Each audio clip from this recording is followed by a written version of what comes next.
guys, welcome back to the Supes channel and welcome back to the Let's Go show. New episodes drop every Friday and today we're back with episode 2. A jam-packed week, obviously a ton of Superman stuff, and you guys are going to hear us talk about a ton of Superman stuff in today's episode. So, in order to be reminded for future episodes and for when future videos drop in general, make sure to subscribe and hit that bell notification on my channel to get notified for future videos. With that being said, sit back, relax, and enjoy today's episode, guys. Alright guys, welcome back to episode 2. Right here I got my boy Connor. He's back. Like I said, you guys are going to be seeing a lot of him on this podcast. And so, Connor, today we got a lot to talk about, bro. I mean, Superman, we are in the middle of the greatest marketing campaign I've ever seen in my life. Absolutely. This morning, James Gunn started to talk about more of the future DCU projects. And so there's a lot to talk about in terms of DC in general. The hype is at an all-time high. We are on the cusp of a brand new DC universe. And it's just a great time to be alive as a DC fan. Absolutely. I mean, there is so much coming out. I mean, we have Superman right around the corner, but there is so much in development at DC. It is absolutely crazy. We have The Brave and the Bold, Teen Titans, Supergirl's right around the corner. There's a Booster Gold show apparently in the works, and now we just found out James Gunn is officially starting the production on Wonder Woman. Yeah, Wonder Woman's on the way. He's also writing this secret movie, which we'll talk about a little further in this episode. But I want to start off by theorizing about Superman because, dude, I have not stopped thinking about this movie every waking day of my life. It's just on loop 24/7 in my brain. And so I just have so many theories that have been coming to my mind lately. Do you have anything that have come to yours? Absolutely. I mean, like you said, the theories are absolutely crazy right now just because we've never seen a movie like this for superheroes on this scope. Like, this is the start of a new universe where they actually have it mapped out to a degree, and I cannot wait. So one of my biggest theories right now is how Superman is actually going to form the Justice League. I think all of the characters in this movie are there for a very particular reason. There's a reason we're seeing Green Lantern, Hawkgirl, and Mr. Terrific over Batman and Wonder Woman like we did in BVS. And I think it's going to start with the notion of the Justice League animated show, where we're bringing people together. We as heroes, it doesn't matter how big or how small you are. This is Justice League Unlimited right now. Heroes need to come together and start a team, and I think that is exactly the mindset that Superman is going to get from this movie. And I am dying to see him just look at Green Lantern and be like, I think we should work together more often. That'd be really cool. And honestly, now that you say that, yeah, that makes total sense for them to start planting the seeds for a future Justice League team. I mean, the heroes that we're seeing in this film are called the Justice Gang. And so that somewhat has to inspire at least the name, the Justice League in the future. And Superman is a very different type of hero than those characters that we're seeing in this, who are more like corporatized, who are run by Maxwell Lord. They work for a corporation, whereas Superman and the Justice League are just good people that work together and aren't controlled by a higher power. So, dude, honestly, this morning I saw this in a dream. And it's the opening scene of the movie. So I think it would be so amazing if we open this movie with Clark coming back home to Ma and Pa Kent. I'm really attracted to us seeing him in his most real and raw form. Yeah. Before we see him put on the Superman bravado or the Clark Kent persona. I feel like Superman with his parents is the most real version of Clark there is. And so I would love for us to see in this opening scene Clark coming back home to his parents. Again, we meet him for who he actually is. And then as he's talking with his parents, spending some time with them, a news report goes off on the TV where there's a war happening overseas. And that's where we cut to the little kid calling out to Superman. Clark obviously sees that. He suits up. He heads over. But we don't see him as Superman in the full suit yet. We start to follow this kid who's running through for his life throughout this war. And then again, he calls out to Superman, and that's where Superman shows up right behind him, saving him and intervening in this war.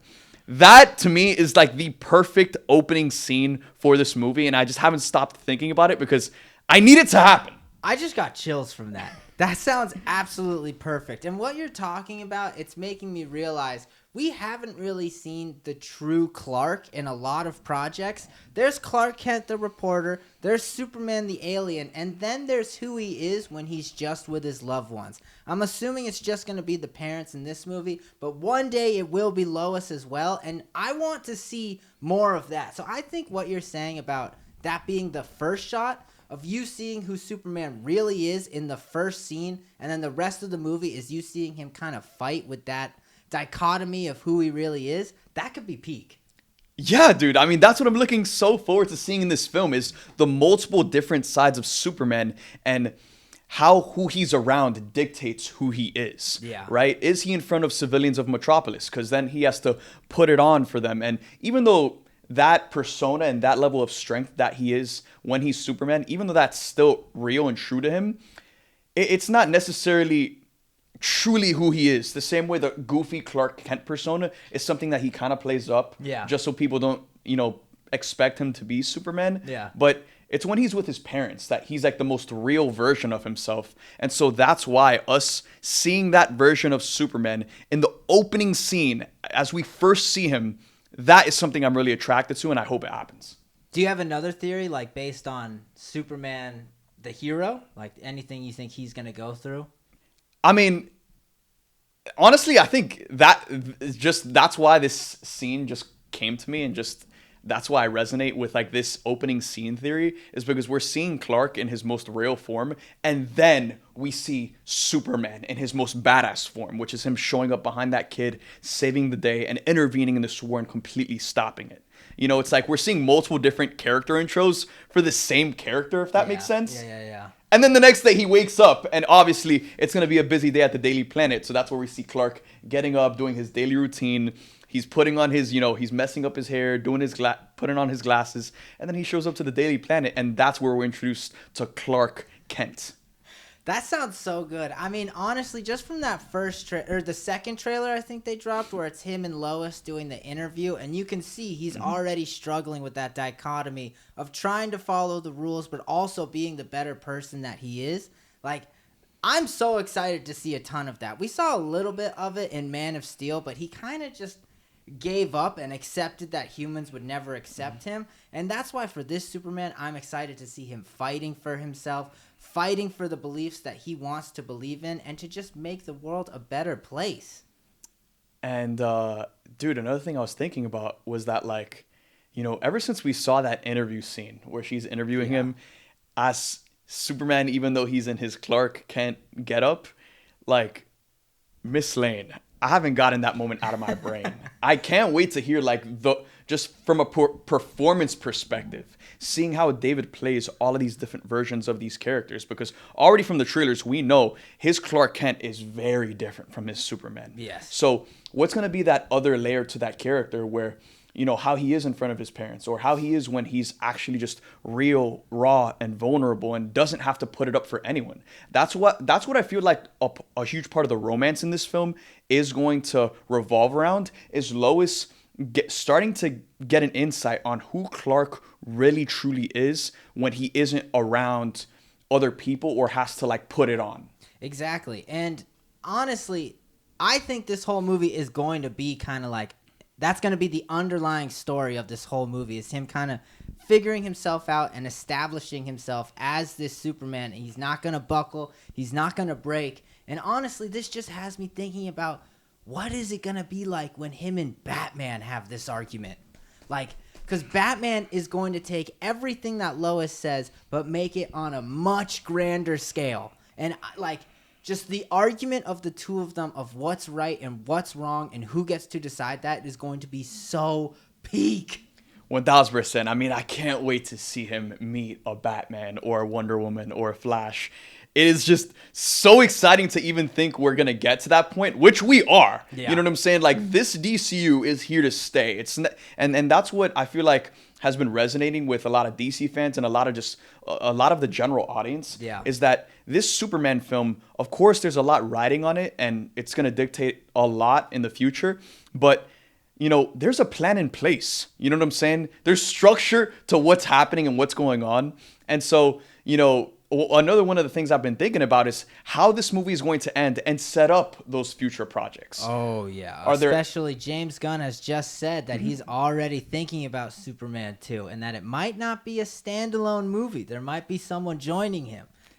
Do World's we think finest. it's Batman? It's Is world's it going to be finest. Batman? That would be absolutely insane. But do we need a Batman and Superman movie right after a Superman solo movie? We don't necessarily need it, but at the same time, I also understand the perspective of, all right, we already got Superman. Now it's time for us to see Batman. And in a perfect world, it would be great if Brave and the Bold kind of just sped up its production. But we haven't really heard anything about that film since it was announced. And so James Gunn is someone who loves Batman. He said multiple times that Batman is his favorite character. And so I think it would also make sense for James Gunn to do his next big film that's going to set up the future of the DCU by building off of what he's already built in Superman and then just bringing Batman into that.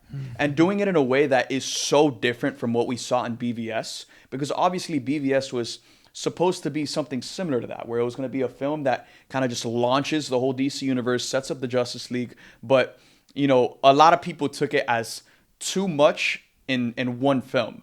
I don't agree with that. I love BVS. Yeah, I'm a BVS ride or die. I love that movie. But at the same time, when it comes to a world's finest film, seeing both of these characters be best friends, work together, and not like, of course, they're probably going to bump heads here and there because they do have different ideologies and they do operate in different ways.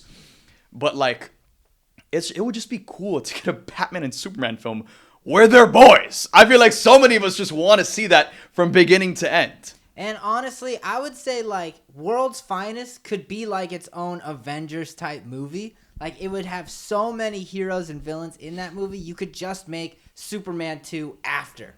Like I don't think it needs to be part of the Superman line if you're telling this bigger story in this world. Like let Superman get his trilogy. Let there be a World's Finest. Let there be the Brave and the Bold. Like let it all just happen. I think that's what we need. Like don't close doors on any projects for the DCU because we need that huge entangled universe. That's what we all want.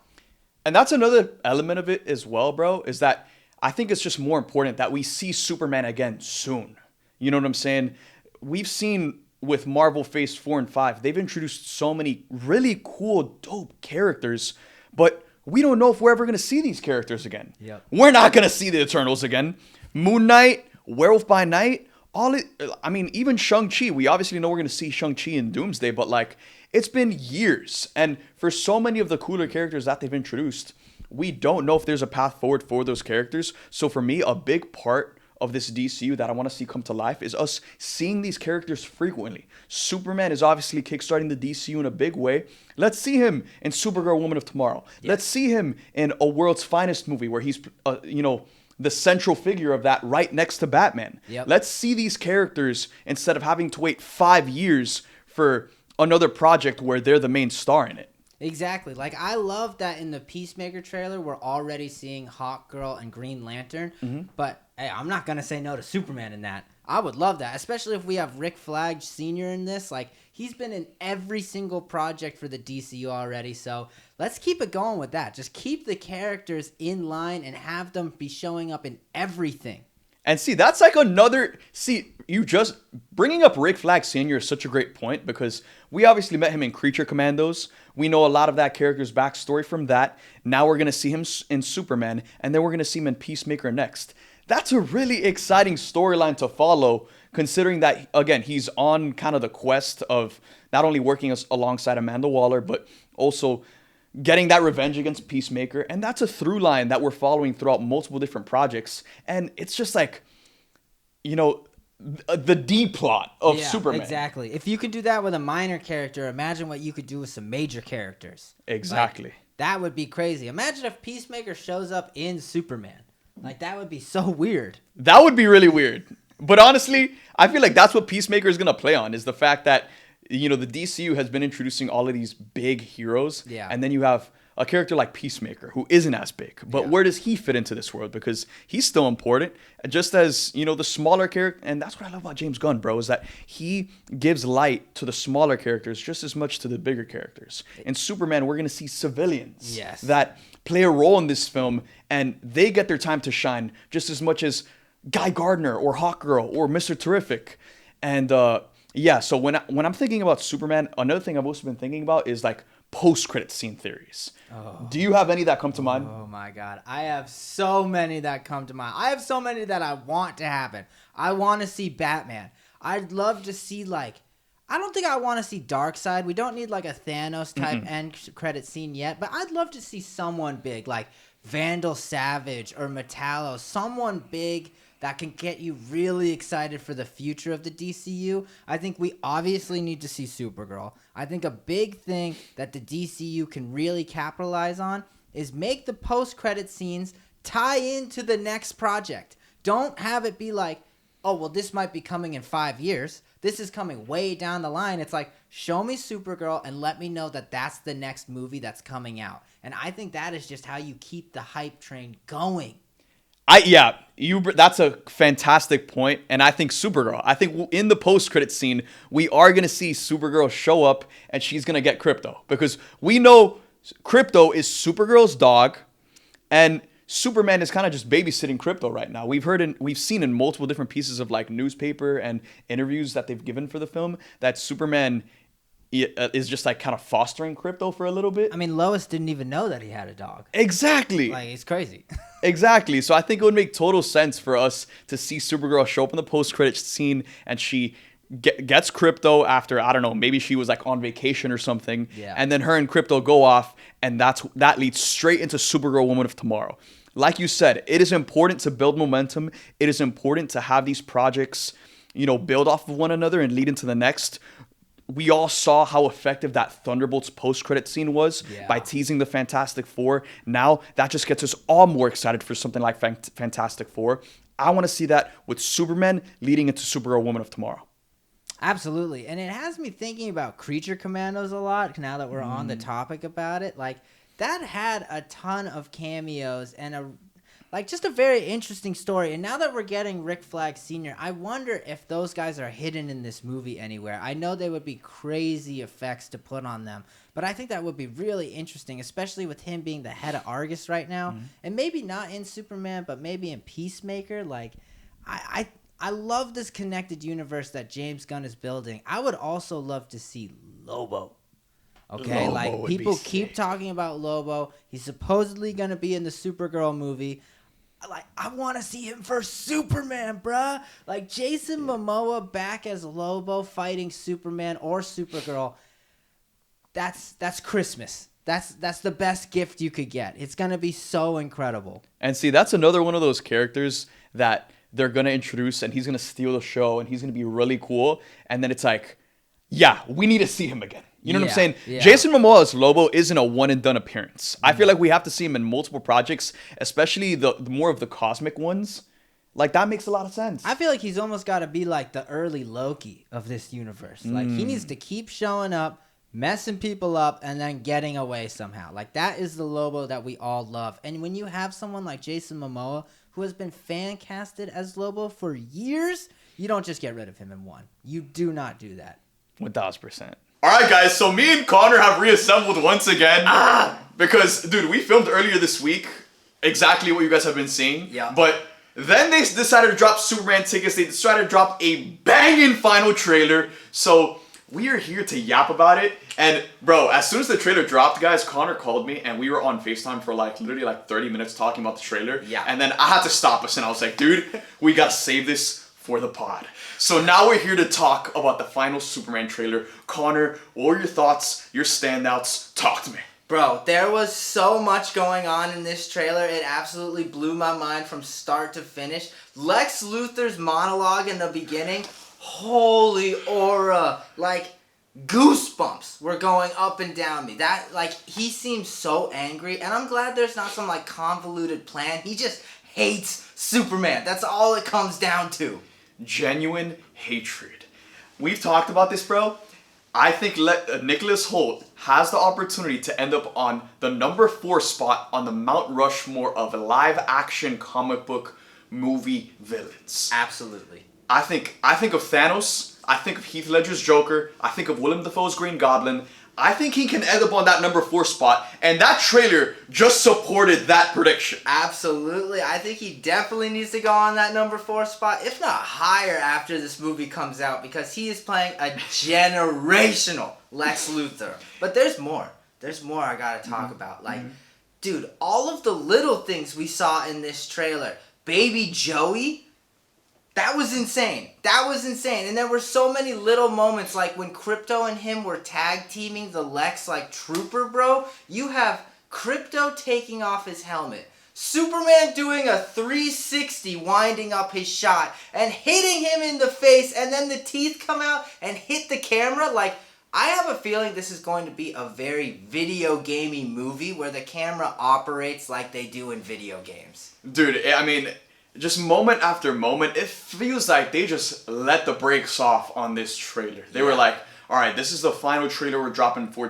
people to get to buy their tickets, and we gotta go hard. And honestly, they need to continue to go hard. Yeah. I've been seeing some people here and there say that they're marketing this film too much, that they're showing too much. Bro, no. Guys, I need you to understand, we need the normies to pop out for this. If we all want a fully interconnected DCU that is going to last for, decades, we need the normies to pop out for this movie. So I don't subscribe to the idea that they're marketing this film too much or they're showing too much, because ultimately, even after watching this trailer, we still don't know the main plot thread. The only thing we really know is that Lex Luthor is going to be coming after Superman. He's going to be throwing a ton of different things at him.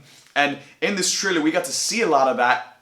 I mean, that shot of him using his heat vision, that is one of the coolest things we've ever seen a superhero do in a superhero film, let alone Superman. I think that was the coolest use of heat vision we've ever seen, and it's just a shot in the trailer, let alone what we're going to see in the actual movie. I know, and even in that shot, there's still so many little things that you can appreciate. Like, we were looking at it in slow motion yesterday, and you have Crypto in that 360, and he's throwing troopers in the line of the heat vision. Like, there is so much love and effort put into this movie, and for the people saying they're over-marketing it, like, I feel like this trailer gave me more questions. Way more questions. We saw a ton of destruction going on, a ton of hidden characters in the background. Like, I thought I could understand this movie by the first trailer. I have no idea what's going to happen in this movie now. Also, underrated moment.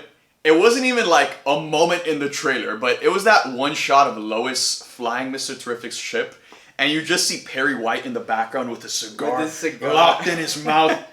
Aura, bro. We haven't seen anything of Perry White in the marketing. No. That shot alone, and he wasn't even in center frame. He was like in the background. Yeah. That sold me alone. That's Perry White right there.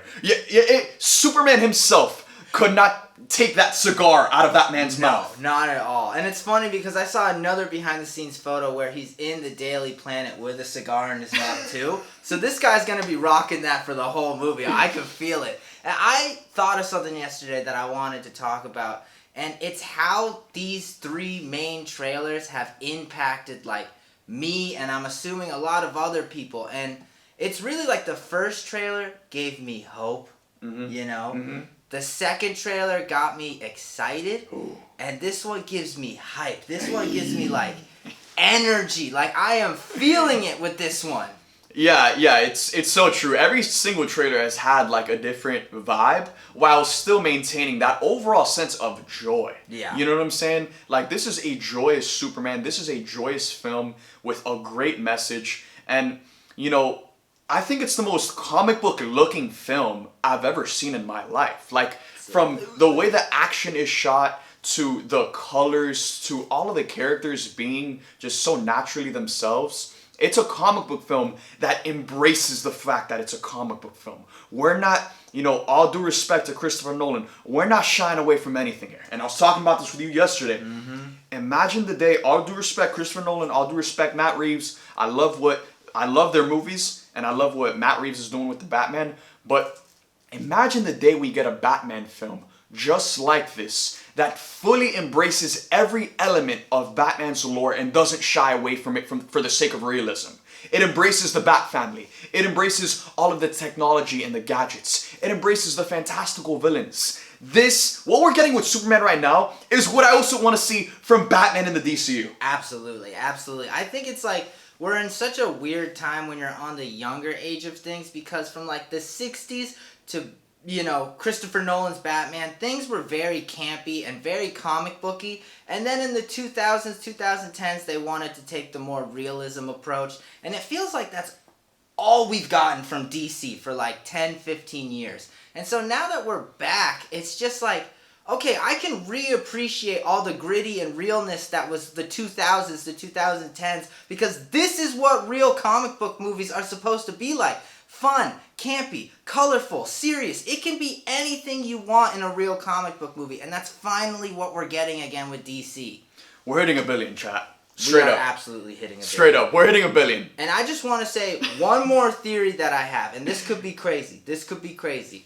We all saw that one shot of Superman getting hit with the heat vision in the latest trailer. That's okay? Final Battle. That's Final battle. battle for sure. Everyone's been saying, oh, who's that going to be? Is it Bizarro? Is it Ultraman? Who is it? I think I've determined that it's a character called Hel. Okay?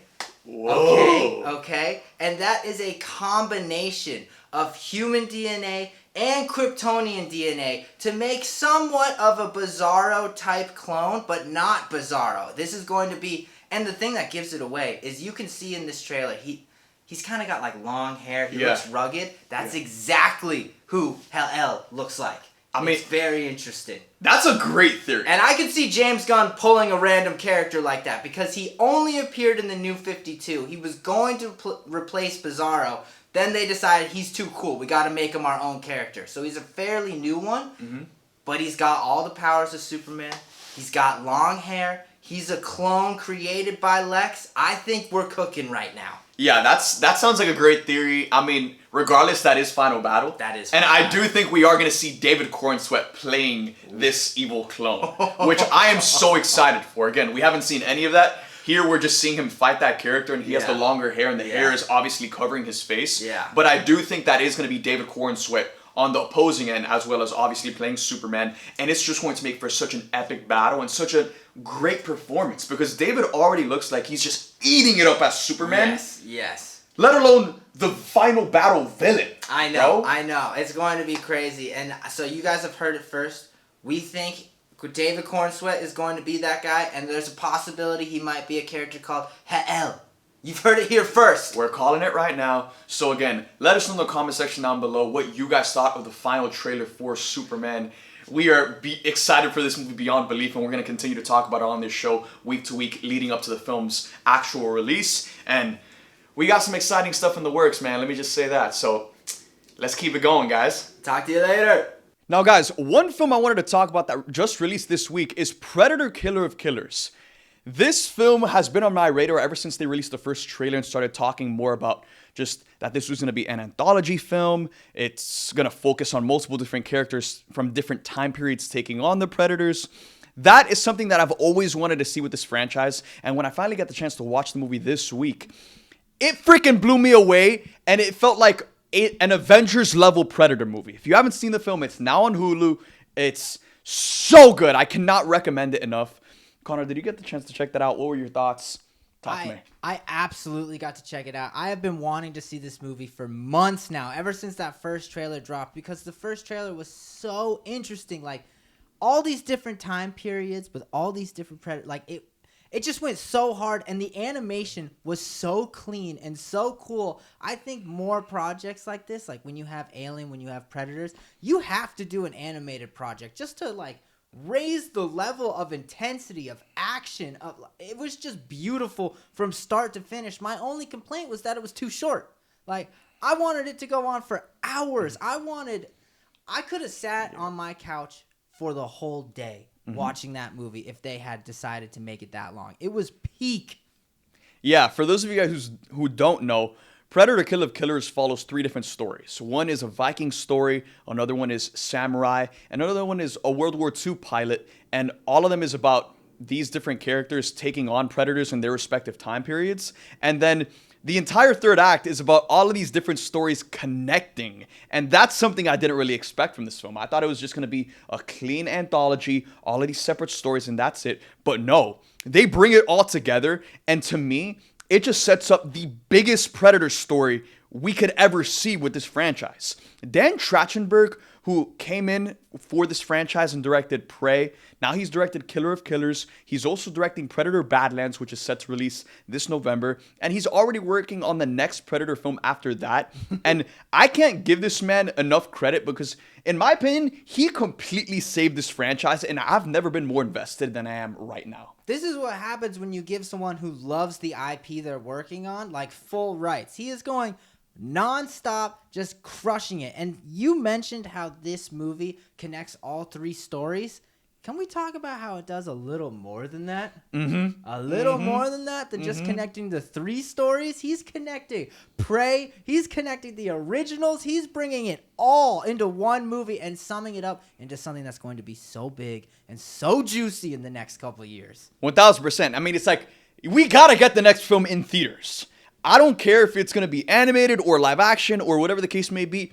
The next chapter of this story, especially with the way the film ends off on a massive cliffhanger, we need to see this in theaters instead of the comfort at our own homes, because it is just that big of a story.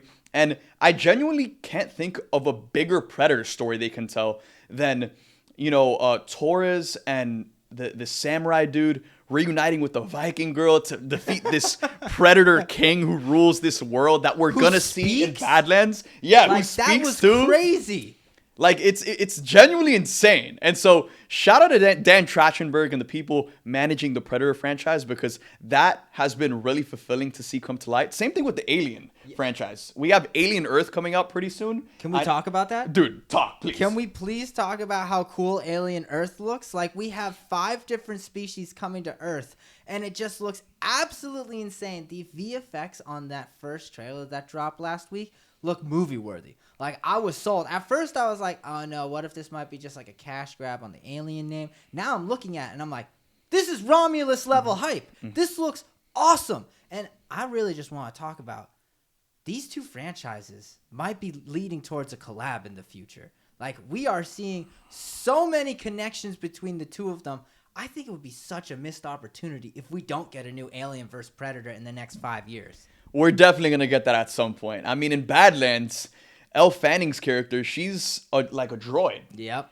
So, the same synthetics. Also, in Killer of Killers, the king literally has a cape that is made from the skeletons of xenomorphs, which is the coldest costume design I've ever seen in my life. And it's like, yes, we need to see all of this come together. So Dan Trachtenberg and Fede Alvarez, who's manhandling, the next Alien movie, like, they've both been working side by side, and Dan is, setting up another Alien versus Predator crossover while also setting up a massive Predator story that's going to connect a lot of the different characters we've seen from past films into just one big story. And so, dude, I honestly, a lot of what's happening with both these franchises, which are honestly thriving right now, makes me think about what we're missing out with Star Wars. Because I feel like if Star Wars had someone like a Dan Trachtenberg or, a Kevin Feige behind it, like, if Star Wars had that, it would be thriving just as much as all of these other franchises.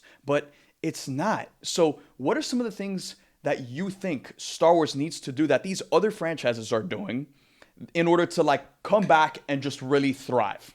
It's a real shame because on the one hand, I do really like when Star Wars just throws out these kind of random stories like Skeleton Crew, Acolyte, Andor. They are all very fun. And then we hear these rumors that The Mandalorian has all been leading to some big story and stuff, but you just don't feel it when you're watching The Mandalorian or Book of Boba Fett. And I think it's a bigger problem where the Badlands director, the Aliens writer, they are mapping it out. Same with DC. They are mapping out these movies and these projects, and they're having faith in them. Like, okay, no matter what the first one does, we still have the second and the third one to make as well. And I just don't think Star Wars is looking at it like that. I think Star Wars is waiting for a surefire banger, and then they can just start pumping oil into that. And I think it's the wrong mindset. I think you need to sit down with some of your best writers and come up with a great idea that you can practice on and work with for the next 10 years and make that your sole focus. And maybe it has to happen after Mandalorian and Grogu,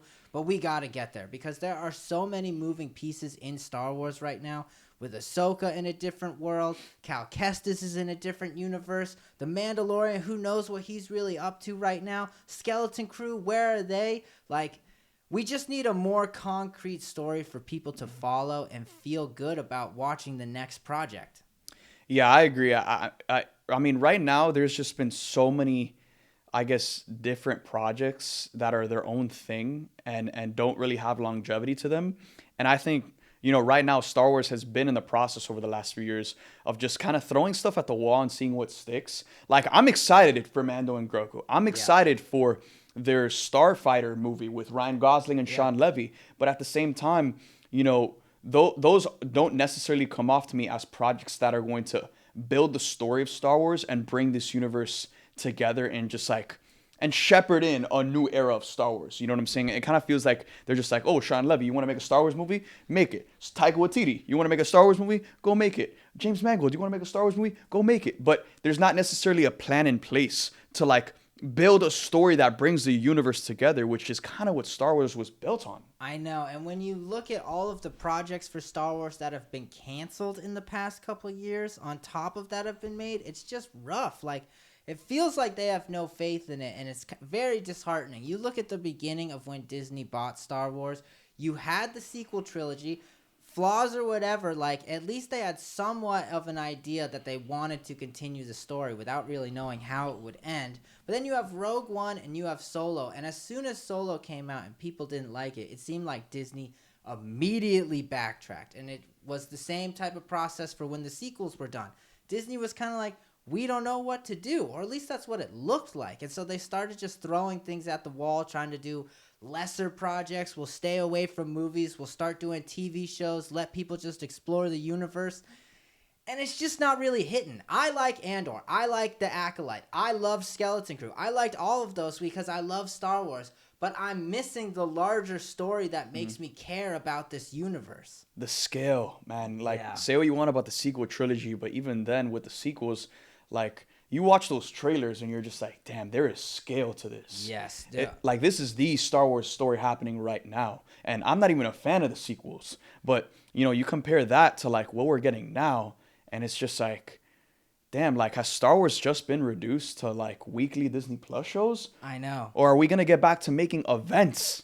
Bringing the world together, bro. Know. In a totally different world, Skeleton Crew is a peak. I mean, I love Skeleton Crew. I thought it was fun. It served no purpose for this larger Star Wars world for the most part. And it's just like disheartening to watch that as a weekly show and then shut it off and not really care about it. Like, it's a good show to watch, and then it's just kind of over. And it's like when you're watching, man, take me back to when The Force Awakens came out with all of the theories, all of the discussions, like just the start of it being a new story was so exciting to people. And we just need to get back there. Like, seriously, bring Knights of the Old Republic. Like, that's really what we need. Just start a trilogy of movies on that, please. I have been saying for the longest time, we have to go to the past. Knights of the Old Republic is probably the coolest era for Star Wars. Yeah. The Old Republic, all of that stuff, man. That's like one of the coolest eras for Star Wars, where we can explore multiple different stories that aren't tied to the Skywalker saga. And it's just never been tapped. Like, again, bro, you said it perfectly. Like, it's kind of just sad that something like a Skeleton Crew, which could have been like, its own film, that on a much bigger scale, but instead it was just like a Disney Plus show, and as good as it was, like, it's kind of something that you watch and then you just never think about ever again. Unfortunately, yeah, and it is a great show. The Acolyte is a great show, but we need more substance from Star Wars for us to care about the smaller things. Also, oh my God, what was I gonna say? It just like slipped my mind. The events. Yes. I mean, you even see it with Marvel, right? Marvel was in a similar process to Star Wars, that they were just doing a ton of Disney Plus shows and doing movies here and there. Whereas now Marvel has slowed down their output, and now Marvel's getting back to producing events that feel like or producing films that feel like events. Yeah. Thunderbolts felt that way. Fantastic Four, we're on the build up to that, but it feels that way. It feels like, damn, like the MCU has been leading to this moment. Marvel's obviously going to do that with Avengers Doomsday. And once Fantastic Four comes out, there's like a 17-month period where we have nothing Marvel. I know. The worst part with Star Wars is that there has to be one overarching story, it feels like. Like, Rogue One and Solo are enjoyable when you have the next sequel movie coming out next year. Like, when it's just the Star Wars Ryan Gosling movie coming out, it's like, that's interesting, that's exciting, but it's not enough to hold you over as a Star Wars fan. Like, I think as Star Wars fans, we like the larger stories, and we like a narrative being built with our projects. And we're just not getting that right now. Also, with the Ryan Gosling film, I'm excited for that. But, like, dude, can we get some lightsabers, bro? Yeah. Can we get some Jedi? Can we get some films about some Jedi? Yes. Bro, like, that film follows, I think they came out with the description, like, a week ago. It's like, it follows, like... An uncle and their niece. An uncle protecting his niece from, like, this, like, gang or something. But he's, like, not... I don't think he's force sensitive or, like, is a Jedi or anything. It doesn't sound like that. I doubt it. That story takes place after the sequel trilogy, and they have said that there are some of the sequel characters that could be in that. But it's like, bro, literally just take us back to the Old Republic and give us a story about Jedi, Sith, all of that good stuff, man. There's also this weird thing going on in Star Wars right now where it has to be like an adult and a child accompanying each other. Like, we've now seen that 4 or 5 times in Star Wars, and it just feels like well, if it ain't broke, don't fix it type situation. Like, yes, it's always going to hit. People are always going to feel that emotional connection. But it's Mandalorian, Bad Batch, Skeleton Crew, the new Ryan Gosling movie. Like, we need more. We need more. We need bigger stories in Star Wars. It can't be... They don't have the same luxury that Marvel gets where we can just focus on She-Hulk or WandaVision or... Miss Marvel, just like starting out. Like, Star Wars needs to be big. It's Star Wars. Yeah, literally Star Wars. Yeah. Let's see some Star Wars in some of these Star Wars movies. Please. Bro. We love you. We love you. Like, we just want to see... Star Wars should never have left the topic of, like, it goes Star Wars, Marvel, DC. Like, Star Wars should be its own entity and just bigger than life. We shouldn't be having conversations about... what they could do different or what's not working at Star Wars. Star Wars should be just printing money from how perfect it is. Dude, the project I was most excited for was James Mangold's Dawn of the Jedi. Yep. To me, that is just such a cool concept. Again, kind of in line with everything we've been saying. It's set thousands of years before the original trilogy, and it focuses on Jedi and them discovering the Force. Yeah. That is an original story that I can see an entire trilogy about, following those characters. But, we literally haven't heard anything about that movie. We don't know if it's still happening. With the amount of Star Wars films that have been announced and then canceled, we can't, this isn't something we can really get excited for right now. No, not until we see trailer footage with Star Wars. It's disheartening. It's disheartening, man. But, hopefully, Star Wars starts to take notes from the people at Predator, from the people at Alien, from the people at Marvel, DC, all of these other franchises that look to be just rising and thriving right now. Yes. Because they're being operated in a certain way. And so it genuinely, just the fact that we haven't gotten a Star Wars film in theaters since 2019 is just so crazy to me. But hopefully, moving forward, they turn it around, they learn from their mistakes, and we can see Star Wars thriving right alongside all of these other great franchises that are thriving right now. Exactly, because it's not that Star Wars is bad. We love all of the projects that Star Wars has put out. It's more just it needs more. Like, we just want more love from Star Wars. We want to see it thrive to the best that it can, and we just need bigger projects. With that being said, that'll be it for today's episode of the Supes Show. We talked about Superman, we talked about Star Wars, we talked about Predator, Killer of Killers, and there's going to be a ton more stuff to talk about in the coming weeks as we continue to ramp up for this massive summer of movies. Thank you guys for tuning in and listening. I'll see you guys next Friday morning. And with that being said, make sure to like this video, comment down below, subscribe, hit that bell notification on my channel to get notified for future videos. And with that being said, thank you guys for watching this one. I love you guys 3000. 3000, and I'll see you guys next time.